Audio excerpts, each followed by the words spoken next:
ഇതാരും ഈ ലൈറ്റൊക്കെ ഇട്ടേക്കുന്നത് കഷ്ടമായി തോറ്റല്ലോ.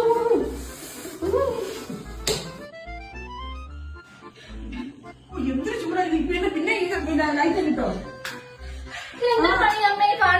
ഗ്യാസിന്റെ വെട്ടുണ്ട് അതിനകത്ത് ചെയ്താൽ മതി.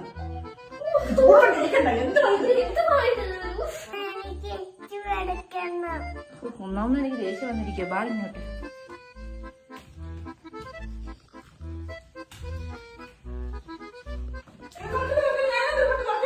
ഇത് എന്തൊരു കഷ്ടമേ. ലൈറ്റ് ഇട്ടിട്ട് ഇരുന്നൂടായോ? എന്തൊരു കഷ്ടമായത്. എവിടെ മനുഷ്യ നിന്റെ തള്ള എന്തോ മുട്ടക്കകത്തിരിക്കുന്ന കോഴിക്കുഞ്ഞോ? ലൈറ്റ് ഇടുമ്പോ ലൈറ്റ് വെട്ടത്തി വിരിയാനെ കൊണ്ട് ഇവരെ കൊണ്ട് എനിക്കൊരു സമാധാനം ഇല്ലല്ലോ. എന്തുവാ ഇത്?